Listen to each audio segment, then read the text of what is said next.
Nagbabalik na naman ang inyong tagapaglingkod ng mga balita at pawang katotohanan lamang. Naging mainit nga na usapin sa mundo ng social media. Talaga naman na ang Army at Men in Uniform ay nagsanib pwersa na nang sa ganun ay tapusin ang mga kampo ni Kuting Norte na kanyang kapareho ng mga pulpolitiko na talagang ganid sa kapangyarihan at hindi ginagawa ang kanilang mga tungkulin. Ang nakakalungkot na katotohanan sa bansang Pilipinas ay puro na lamang sila pangako, matatamis na salita. Ito ang binitawang salita ng mga Army at Men in Uniform na talagang hindi nagbubulag-bulagan sa katotohanan. Ngayon nga ay patuloy ang laban at patuloy ang pakikipagbaka ng ating mga kababayan dahil nga rito ay talagang mas lalo pang tumindi ang tensyon sa gitna at laban ni Kuting Norte at mga Men in Uniform. Ngayon nga ay magkakaalaman na kung sino nga ba talaga ang tunay na naglilingkod at kung ano nga ba talaga ang kahihinatnan ng kampo ni Kuting Norte sa kamay ng mga Men in Uniform na talagang hindi nagbubulag-bulagan sa katotohanan. Well mga kaibigan, para nga sa karagdagang impormasyon, panoorin nga natin ang buong video. At kung bago ka lamang sa aking channel, huwag kalimutan i-click ang subscribe button at notification bell para lagi kang updated sa ating mga bagong video.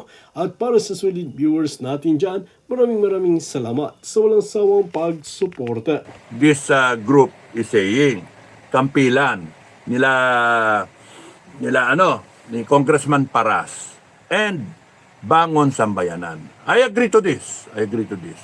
And if I am not if I don't have any commitments, I will be joining the meeting. So basahin ko na sa inyo June 8, Media Advisory, Notice of Important Meeting. In the midst of political turmoil, principally created by the Marcos Jr. government, the economic crisis deepens, resulting to worsening poverty and misery for the Filipino people. True or false? True. Enough is enough. True. Enough is enough. The Filipino people are in dire, the Filipino people are in dire and miserable situation, and they are calling for Vice President Sara Duterte to actively and openly lead and unite the people and the rest of the democratic opposition movement in the country that is now advocating to redeem our country. Ay yung PDP pa pala, no? Yung mga political groups, no? Lahat ng grupo. Pagkakaintindi ko dito, yung grupo nila ni Kong Paras, no? Kong Paras, tatandaan nyo? Ging Paras, no? And si multiple na kaso, si Ka Eric. Multiple inciting to sedition, inciting to rebellion,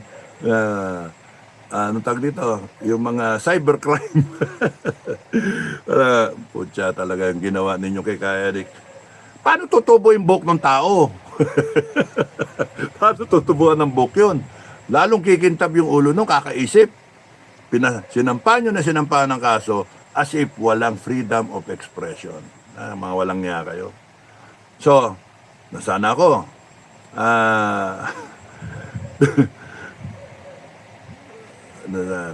A democratic opposition movement in the country that is now advocating to redeem our country, reform the government. Hindi lang redeem eh. Tapusin mo, ayusin, put an end to this crisis, put an end to what is happening now na negative, and then reform the government. Team pa nga yan eh. Reboot dapat nga eh. Reform the government before this corrupt, plundering, and morally bankrupt Marcos Jr. administration completely destroys our freedom. Kami papasok dyan. Sovereign Filipino Guardians of Freedom, SFGF. So may talk sila masisira ang freedom natin, our democracy, our democratic institutions, and the entire country. Tama naman. Agree. So, the call of the Filipino people is unequivocally clear. Unequivocally clear.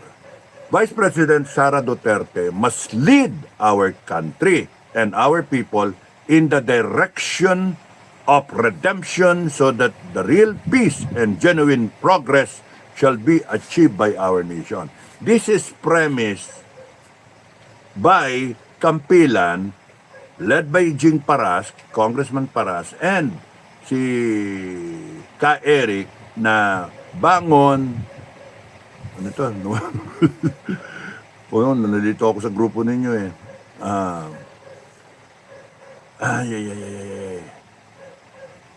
Kampilan ng mamamayan and bangon sambayanan. Yan, tatandaan ko na. Bangon sambayanan. No? Yung grupo nila ay nananawagan, they are echoing. Ano yung echo, no? Low, low, low, low, low, low. Oh, yan, ganon. Sabi ng taong bayan, buong Pilipinas at sa abroad, base sa kanilang intel at base sa kanilang analysis, ang sigaw ng taong bayan, Inday Sara, pamunuan mo na. Yun, Inday Sara. Na sinabi naman ni Inday Sara, ready na siya maging presidente. Sinabi naman niya, tatakbo siya sa 2028. Okay, so Vice President Sara Duterte must lead our country and our people, ulitin ko, in the direction of redemption. So you have a sinking ship, you have a captain na bangag, so what do you do? Abandon ship? What do you do?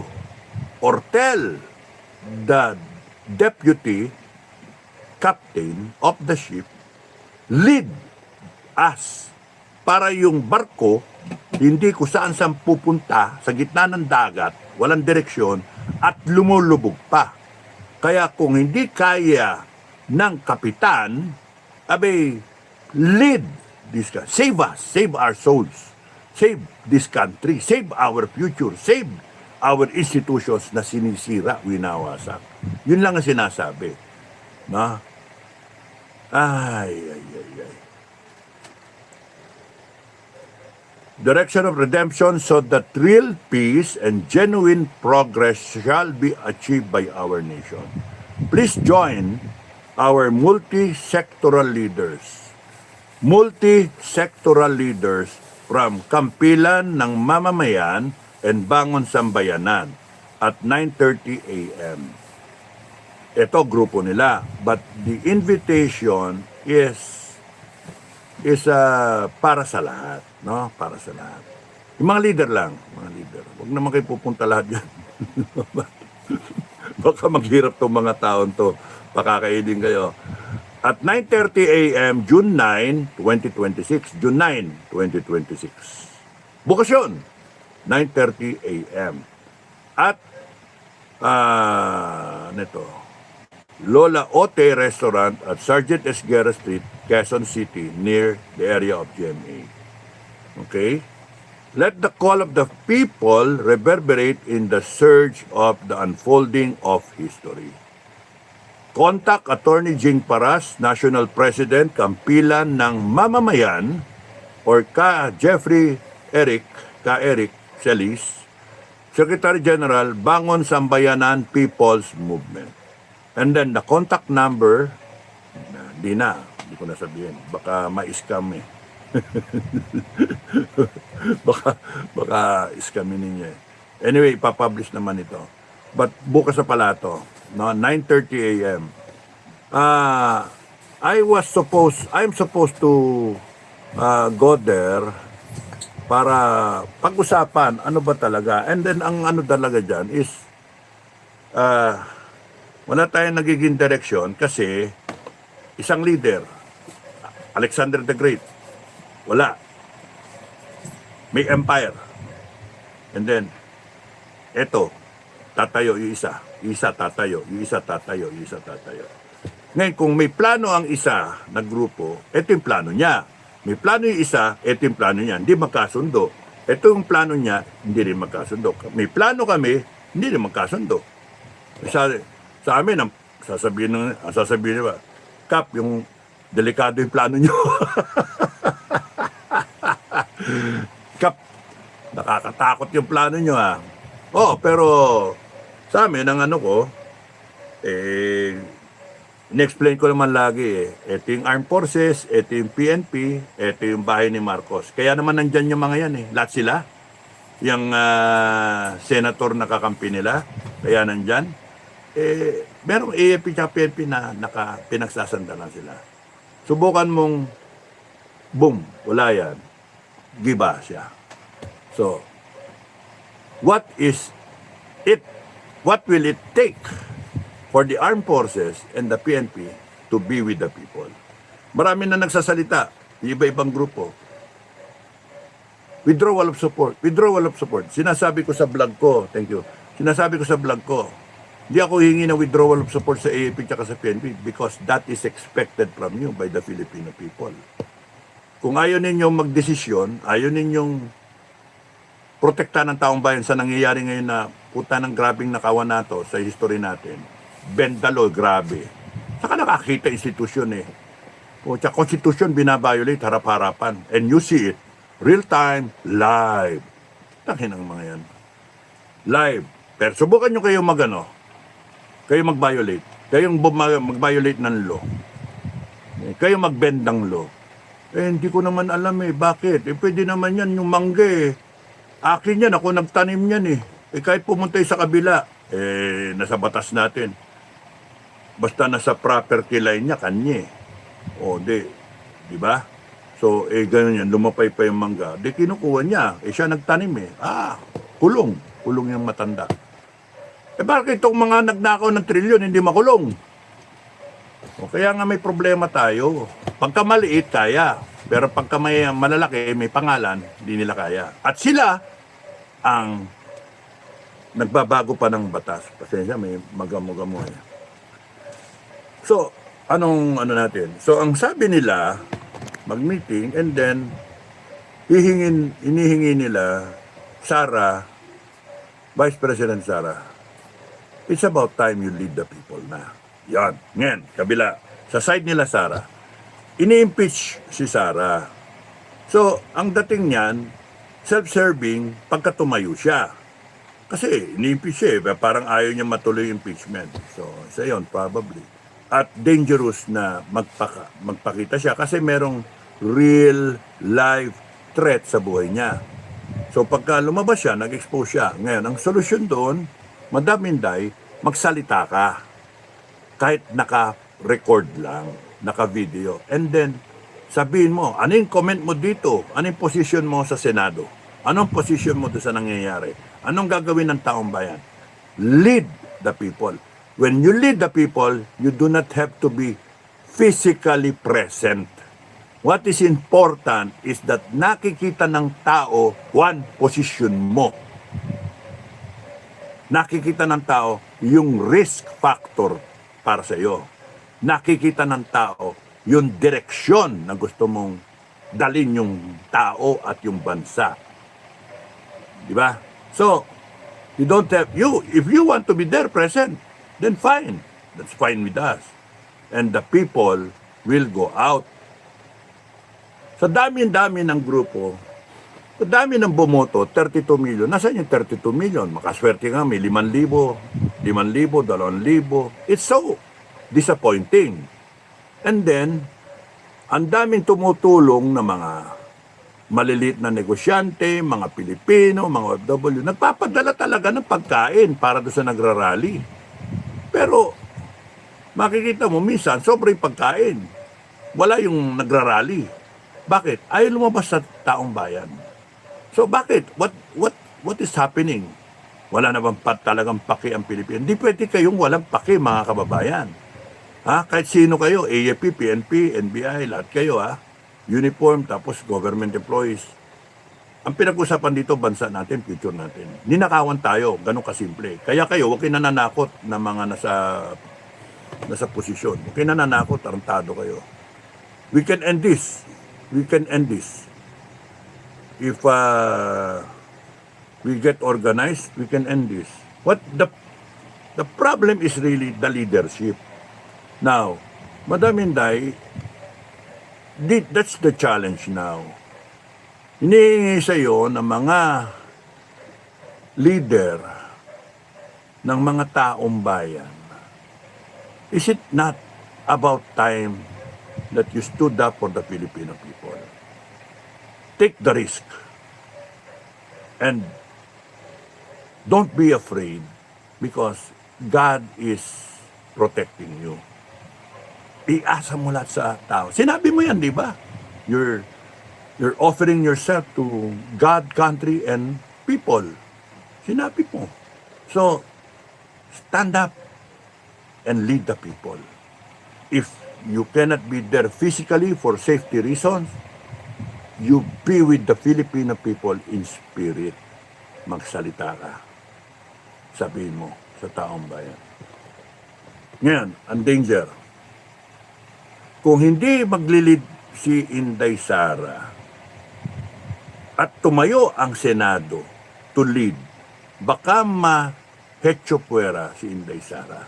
Kasi ang tagal inihintay ng taong bayan, si Inday Sara ang mag-lead. Ngayon, kung hindi mag-lead si Inday Sara at may tumayo dyan sa mga sa Senado, yung majority, tumayo si Cayetano, si Robin, no? Sila Bongo, sila Loren Legarda, lahat sila tumayo. And then, sila mag-lead sa tao. Baka ang tao, baka mali ako, doon masway yung tao sa kanila. Kasi sila yung nag-lead sila yung tao. The people are searching for a leader. No? Yung mga nagsasabing mag-lead ako, kating-kating nga ako pero ang problema nga, ang tao ang gusto si Inday Sara. Yung mass base ang gusto si Inday Sara. Ngayon, kakahintay ng tao, yung mga leader dito, may kanya-kanya silang posisyon.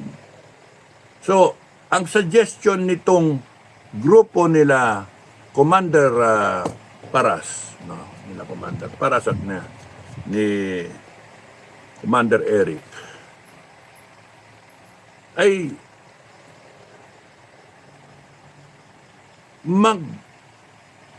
magkaisa para, sige, sabihin na Inday Sara, lead us. At kung hindi man, at least, at the very least, lahat ng grupo, ano ba gusto natin? Ano ba gusto natin? Matapos to? O we will allow it to continue on for another 2 years? And another 3 years?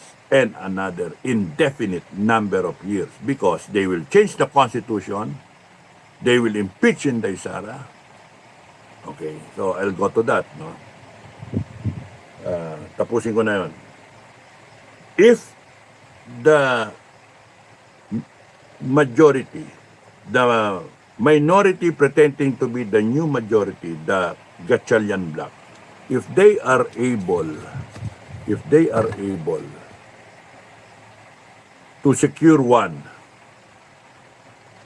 na additional senator, could be Joel, it could be, sino pa ba dyan, ang tina-target nila.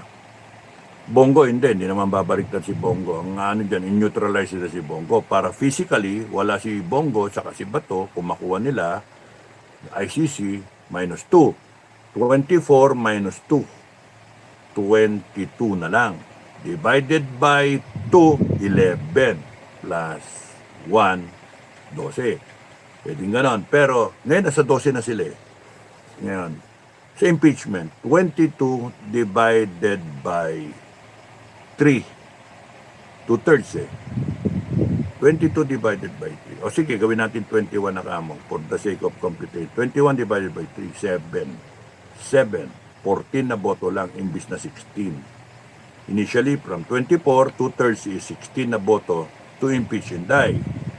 Pagka nabago nila yung ano na yan, yung kamada, at nakuha nila yung Senate President at yung House Rules para sa impeachment, mababago nila. And then, mababago yung kamada ng number of votes na kailangan. From 16, pwede maging 14 or pwedeng mas mababa. Base yan doon sa rules na gagawin nila. July pa yung impeachment.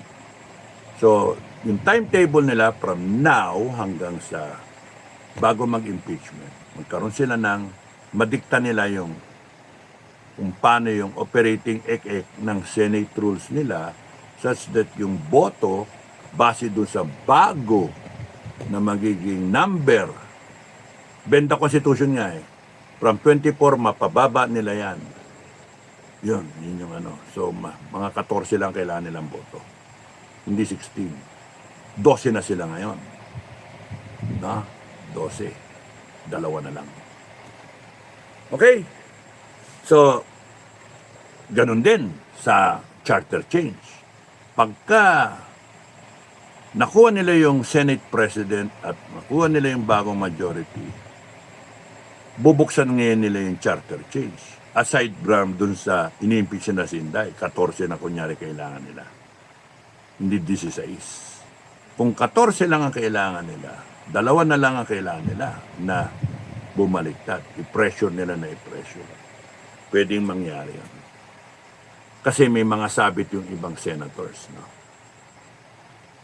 So, may impeach si Inday, mawala yung investigasyon kasi maglalagay sila ng tulpo na may problema do sa maleta, no?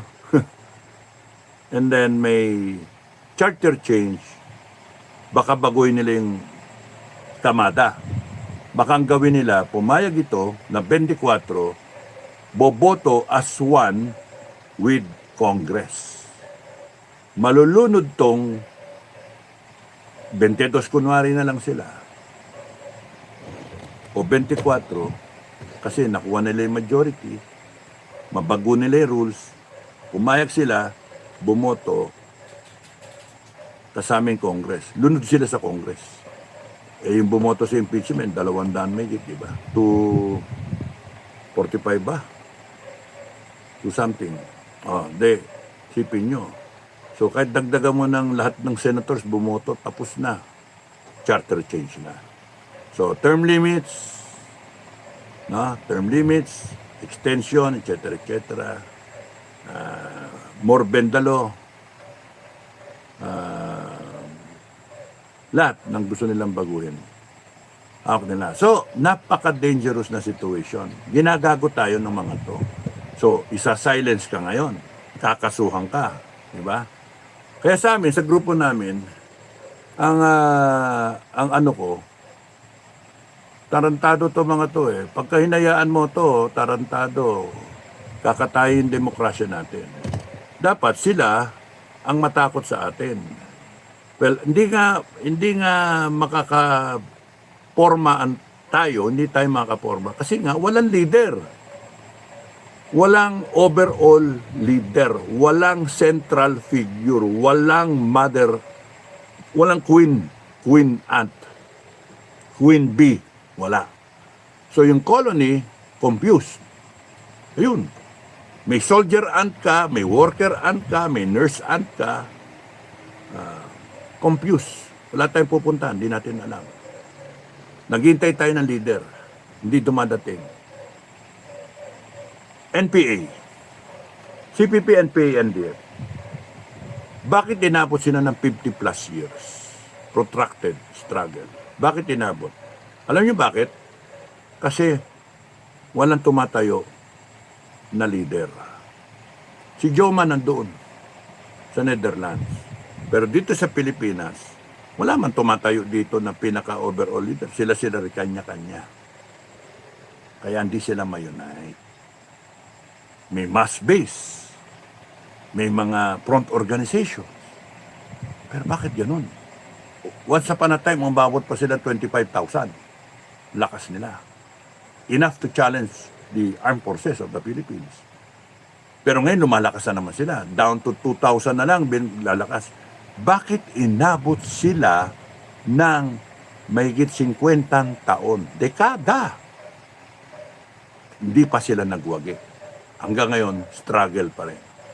Mga kababayan, ba't ko binabanggit yun? Kasi, baka kayo, DDS, abutin kayo ng dekada, 50 years din, and then, struggling pa rin kayo. Abay, sila Baste, at si Baste, puputi na ang buhok niyan, tatanda yan, magiging 80 anyos, nag-struggle pa rin kayo for a Duterte. Si Kitty Duterte, kunyari, nagpolitiko, love you, Kitty. Pagka naging politiko, tapos nun, wala. Hindi pa rin. Bakit? It's a struggle na walang tumatayo. Yung Joma, nasa abroad. Ngayon, si Inday Sara, siya yung kinikilalang leader. Si Joma kinikilalang leader. Yung sa noon, yung dami ng kudeta na yon, nung after EDSA 1, hindi rin nagwagi. Walang mass-based support. No? Sila Danny Lim, no? Nagrally, pero walang sumunod na tao. Kaya pwede mangyari yan sa isang Dado Enrique, tumayo, pero walang sumunod. Kasi walang mass base eh. No? So, kunyari, si Trillanes, Oakwood, wala rin, talo rin eh. Bakit? Walang mass base, walang sumunod. Ngayon, ito. Gusto kong, bago ko makalimutan, sabihin ko na rin. Sila Ramos, Enrique Ram, no? EDSA 1. They came in a situation na galit na yung tao kay Marcos. To the point na kahit sino, basta may tumayo. Baka ganun yung situation natin ngayon, Madam President. Na? Baka mamaya may tumayo dyan bigla. And then, maisipan, huwag ibigay sa'yo. And then, baka mamaya yung mga kababayan natin, isipin, hindi naman tumayo si Inday eh. Buti pa ito tumayo. Sa kanila, ibigay. Kasi dahil sa kanila, sa pagtayo nila, kaya dangerous dito yung CPP, NPA, NDF, ang tumayo. Yan ang dangerous eh.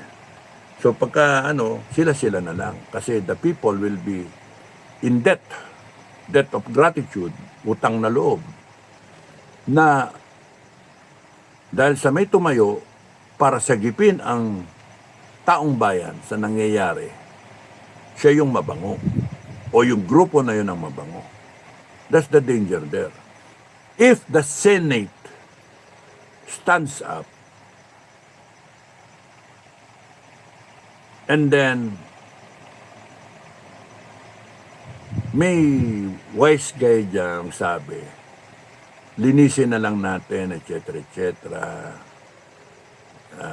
Tapos noon, may problema kay Inday. Kunyari na-impeach si Inday before na tumayo yung Senado. Paano na? Baka mamaya yung gusto natin tumayo na sa Senado, maubos silang lahat. And then, nagtatayo rin yung mga maleta senators. Patay tayo niyan. Hindi, ganun din. Hindi nila bibigay kay Inday. That's why, ang gulo ng sitwasyon natin, nakakainis, suyang-suya kami. Stress na stress kami. Walang Ang pinakasolusyon niya, dalawa yung nakikita dito sa usapin nato, mga leader, upuan nyo. Pag-usapan nyo. Hikayatin ninyo